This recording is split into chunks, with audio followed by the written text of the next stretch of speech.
पूरी तैयारी के साथ आइए, अपनी बात कहिए। और लोकतंत्र में मेरा यह अधिकार है, मैं पत्रकार हूं, सवाल पूछने के लिए। सवाल बीजेपी से पूछूंगी, कांग्रेस से पूछूंगी, जितने लोग जुड़े रहेंगे उससे पूछूंगी। देश की जनता डिसाइड करे। कांग्रेस पार्टी के प्रवक्ता बदतमीजी करके लाइव शो से जा रहे हैं, और कांग्रेस पार्टी भी ध्यान दे, जवाब देने के लिए वो आते हैं, एंकर से बदतमीजी करके चुनाव नहीं जीते जाते। सीधे आपके पास आते हुए फिर मैं आरजेडी के पास जाऊंगी। सुधांशु त्रिवेदी जी, वो आरोप लगाकर गए हैं कि चुनाव आयोग और भारतीय जनता पार्टी की 60 गांठ है, और इस वजह से चुनाव आयोग हर उस जगह आप लोगों की मदद कर रहा है। इक्का दुक्का राज्य सिर्फ जिता दिया जाता है विपक्ष को, ताकि सवाल पूछने का मौका ना मिले। सुधांशु जी, और ये तेजस्वी यादव के बहिष्कार वाले बयान पर भी उन्होंने कहा है कि हम लोग फैसला ले सकते हैं बहिष्कार का, इस बारे में दूसरे दलों से बातचीत जारी है। हाँ देखिए, दोनों बात कहता हूं। कांग्रेस पार्टी कह रही उसको चुनाव आयोग पे भरोसा नहीं है। अभी अभी लाइव डिबेट पे देखा गया, इनको मीडिया पे भरोसा नहीं है। अब मैं दर्शकों को याद दिलाना चाहता हूं, झूठ का जो प्रपंच इन लोगों ने रचा। इन्होंने कहा सेना पे इनको भरोसा नहीं, सर्जिकल स्ट्राइक। इन्होंने कहा एयरफोर्स पे इनको भरोसा नहीं है, बालाकोट।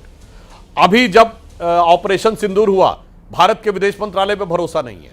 आइए साहब, जिस समय हिंडनबर्ग का इश्यू आया, इन्होंने कहा सेबी पे भरोसा नहीं।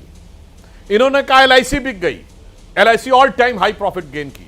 इन्होंने कहा स्टेट बैंक ऑफ इंडिया बिक गया, स्टेट बैंक ऑफ इंडिया का पिछले क्वार्टर का प्रॉफिट पूरे भारत में प्राइवेट और सरकारी मिलाकर सबसे ज्यादा है। जब कोविड वैक्सीन आई, इन्होंने कहा कोविड वैक्सीन में भरोसा नहीं है। मैं पूछना चाहता हूं, यह शक और शुबह आपके अंदर, या आपके अंदर कोई षड्यंत्रकारी मनोवृत्ति बैठी हुई है जो भारत की हर चीज के बारे में संदेह पैदा करना चाहती है? From vaccine to election commission, from arm forces to media. मैं विनम्रता से पूछना, फ्रॉम सेबी टू एलआईसी, पूछना चाहता हूं, आप पे भरोसा किस पे था? और तो बाकी छोड़िए, कांग्रेस पार्टी को अपने नेताओं पे भरोसा नहीं। जो इनके नेता भारत का पक्ष रखने के लिए विदेश में चले गए, उनके बारे में आप चुनाव बोलने लगे। विदेश मामलों की समिति के अध्यक्ष, संसदीय समिति के अध्यक्ष शशि थरूर कांग्रेस के नेता हैं। कांग्रेस ने ही उनको नॉमिनेट किया है फॉरेन अफेयर्स कमेटी के लिए। वो विदेश में चले गए, कहते हैं उनको क्यों भेज दिया गया? भाई साहब, फॉरेन अफेयर्स कमेटी का, पार्लियामेंट की स्टैंडिंग कमेटी का चेयरमैन नहीं जाएगा फॉरेन के मामले में, तो कौन जाएगा? बहिष्कार तो समस्या क्या है कि इस समय कांग्रेस इस कदर भ्रम की शिकार हो गई है कि वो किसी भी चीज को समझने को तैयार नहीं। और दूसरी बात मैं कहना चाहता हूं, चुनाव आयोग के मुद्दे के ऊपर सारे दर्शकों को समझना चाहिए। चुनाव आयोग ने बहुत साफ कहा है कि 2003 से पहले जिन लोगों के नाम वोटर लिस्ट में थे, उन्हें कोई सबूत, कोई कागज देने की जरूरत नहीं। नंबर 2, 2003 से पहले जिनके माता पिता का नाम भी है, उन्हें भी कोई सबूत देने की जरूरत नहीं है। अब कृपया मुझे बता दें कि 2003 से पहले जिनका खुद का नाम और 2003 से पहले जिनके माता पिता का भी नाम नहीं है, उसके बाद आज की स्थिति में जिन 51-52 लाख लोगों के बारे में यह बात उभर के सामने आई, उसमें 26 लाख लोग ऐसे हैं जिन्होंने कि दूसरी जगह, दूसरी विधानसभा में चले गए हैं।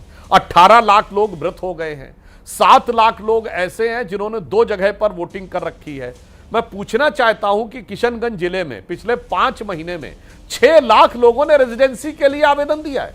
हाँ, ऐसा कौन सा रोजगार का साधन क्रिएट हो गया है जिसकी वजह से किशनगंज जैसे जिले में 6 लाख लोग पिछले 6 महीने में आकर निवास के प्रमाण पत्र का आवेदन दिए हैं? कि यह बात सिर्फ चुनाव की नहीं है, यह चुनाव आयोग की नहीं है, यह राष्ट्रीय सुरक्षा के लिए गंभीर प्रश्न है। और दुख की बात यह है कि इंडी गठबंधन राष्ट्रीय सुरक्षा के मुद्दे की कीमत पर भी चुनाव की राजनीति करने को तैयार है। इसलिए मामला चुनावी राजनीति से कहीं बढ़कर देश के भविष्य और उसकी नवल किशोर यादव जी, प्रवक्ता आरजेडी के हमारे साथ हैं।